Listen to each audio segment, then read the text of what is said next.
Hi, this is Zak Mir with the special on energy pathways, which obviously this week had rather negative news. But looking at the technicals at the moment, you can see that the history of the stock up to October last year was not great. There was a drift there for the shares, and obviously suddenly they had their funding news and went bananas, nearly hitting 12 pence. But since then, since the end of October, we've actually been in a falling trend channel. Ironically, it was only last week basically that we managed to break out of that channel, breaking through 5.5 pence.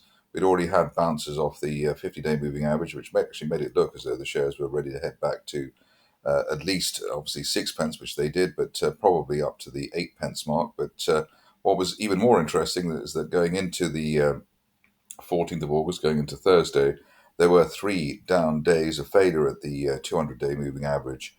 And it's almost as if one or two people guessed, or at least feared, that the news would not be good. Looking at the current situation, we've obviously had a little bit of follow through on the decline from Thursday on Friday, but a sort of modest loss of 8%. But you can see that the main support here is 1.5 pence, and also the floor of the channel there heading towards that 1.5 pence area. In terms of prospects for a rebound, the easiest thing would obviously be to wait and see if the shares get back above the 1.5 pence level. There is resistance at 2.5 pence, which or 2.6 pence rather, which was that support level back in October. So that is the first level to clear. In a way, below that, then one would be looking for the shares to eventually go to 1.5 pence. They might even go a bit lower. That tends to happen as well, just to shake out the last of the diehards, so maybe 1.4, something like 1.3, something like that before they decline.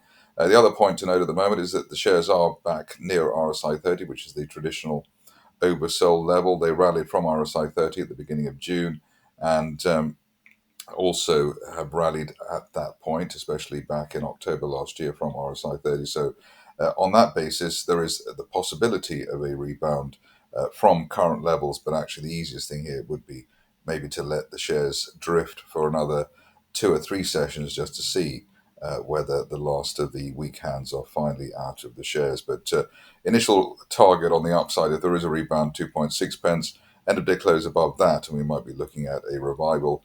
Otherwise, one would suspect 1.5 to 1.3 on the downside.